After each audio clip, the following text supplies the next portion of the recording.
बहुत समय पहले की बात है। भारत के एक छोटे से गांव में सुधीर नाम का एक धर्मपरायण व्यक्ति रहता था।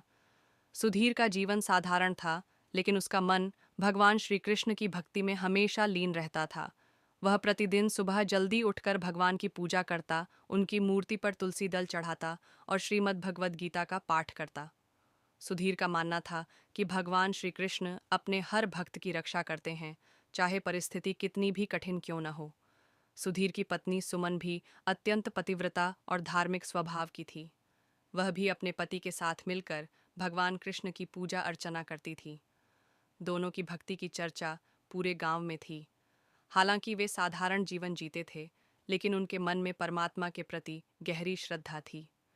एक दिन सुधीर को यह पता चला कि पास के गांव में भगवान श्री कृष्ण के जन्मोत्सव का भव्य आयोजन किया जा रहा है। वह इस उत्सव में भाग लेने के लिए अत्यंत उत्साहित हो गया।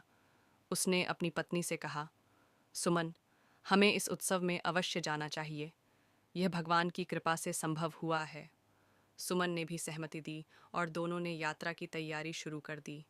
उन्होंने बैलगाड़ी तैयार की और उसमें भगवान श्री कृष्ण की मूर्ति और प्रसाद रख लिया। सुबह सुबह वे यात्रा पर निकल पड़े। यात्रा का मार्ग लंबा था और बीच में एक घना जंगल भी आता था, जो डाकुओं और लुटेरों के लिए कुख्यात था। लेकिन सुधीर को अपनी भक्ति और भगवान पर अटूट विश्वास था। जब उनकी बैलगाड़ी जंगल के बीच से गुजर रही थी, तभी अचानक चारों ओर से लुटेरों का एक दल प्रकट हुआ। लुटेरों ने बैलगाड़ी को घेर लिया और सुधीर से कहा, जो कुछ भी तुम्हारे पास है, हमारे हवाले कर दो। अगर विरोध किया तो जान से हाथ धो बैठोगे। लुटेरों की नज़र सुमन पर पड़ी और उन्होंने सुमन को भी अपने साथ ले जाने का निर्णय लिया। सुधीर ने लुटेरों के सामने गिड़गिड़ाते हुए कहा, यह सब भगवान की संपत्ति है, हम गरीब लोग हैं, हमें मत छीनो। लेकिन लुटेरे उसकी बातों को अनसुना करते हुए आगे बढ़ने लगे। सुधीर ने अपनी पत्नी की ओर देखा और उसकी आंखों में आंसू आ गए। वह असहाय था, लेकिन उसने हार मानने के बजाय भगवान श्री कृष्ण का स्मरण किया। उसने दोनों हाथ जोड़कर प्रार्थना की, हे गोविंद, हे मधुसूदन, आप तो भक्तों के रक्षक हैं, कृपया हमारी रक्षा करें। यह संकट आपकी शक्ति से ही टल सकता है। सुधीर की प्रार्थना अत्यंत हृदयस्पर्शी थी। उसकी आवाज में एक सच्चा विश्वास था। यह प्रार्थना केवल शब्द नहीं थे, बल्कि आत्मा की पुकार थी। जंगल की शांति के बीच सुधीर की पुकार गूंज रही थी। उसके मन में यह अटल विश्वास था कि भगवान अवश्य प्रकट होंगे। सुधीर की प्रार्थना सुनते ही भगवान श्री कृष्ण ने तुरंत उसकी पुकार का उत्तर दिया। उन्होंने एक साधारण ग्वाले का रूप धारण किया और अपने कंधे पर लकड़ी का डंडा लेकर प्रकट हो गए। उनकी दिव्य उपस्थिति ने पूरे वातावरण को पवित्र कर दिया। उनके आने से जंगल में एक अलौकिक शांति फैल गई। पक्षी गाने लगे और हवा में एक पवित्र सुगंध फैल गई। भगवान ने लुटेरों से कहा, तुम लोग यहाँ क्या कर रहे हो? क्या तुम्हें पता नहीं कि यह मार्ग भगवान के भक्तों के लिए है?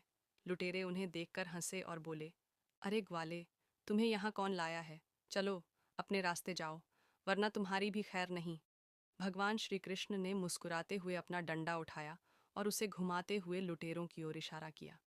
जैसे ही डंडा उनकी ओर बढ़ा, लुटेरों के हाथों के सारे हथियार टूटकर गिर गए। लुटेरे डर से कांपने लगे। उन्होंने देखा कि वह साधारण ग्वाला नहीं, बल्कि कोई दिव्य शक्ति है।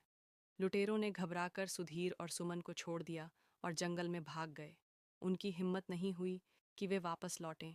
लुटेरों का दल समाप्त हो चुका था और सुधीर और सुमन सुरक्षित थे। सुधीर और सुमन ने भगवान श्री कृष्ण के चरणों में गिरकर धन्यवाद दिया। सुधीर ने कहा, हे भगवान, आपने हमारी रक्षा की, इसके लिए हम आपके सदा आर्णी रहेंगे। आपकी भक्ति से बढ़कर कुछ नहीं है। भगवान ने मुस्कुराते हुए कहा, भक्तों की रक्षा करना मेरा कर्तव्य है। जब तक तुम मेरी भक्ति करते रहोगे, तुम्हें कोई संकट छू भी नहीं सकता। सुधीर और सुमन ने भगवान की आज्ञा ली और अपने मार्ग पर आगे बढ़े। जंगल से निकलते समय उनका मन अत्यंत शांत और संतुष्ट था। वे यह समझ चुके थे कि भगवान की कृपा से ही जीवन के सभी संकट दूर होते हैं। उस दिन के बाद सुधीर और सुमन की भक्ति और भी बढ़ गई। उन्होंने अपने जीवन को पूरी तरह भगवान कृष्ण के चरणों में समर्पित कर दिया। यह कथा हमें सिखाती है कि सच्चे मन से भगवान को पुकारने पर वे सदैव अपने भक्तों की रक्षा करते हैं। चाहे परिस्थिति कैसी भी हो, भगवान का नाम ही सबसे बड़ा सहारा है। उनकी भक्ति और विश्वास से बड़ा कोई बल नहीं है। जय श्री कृष्ण।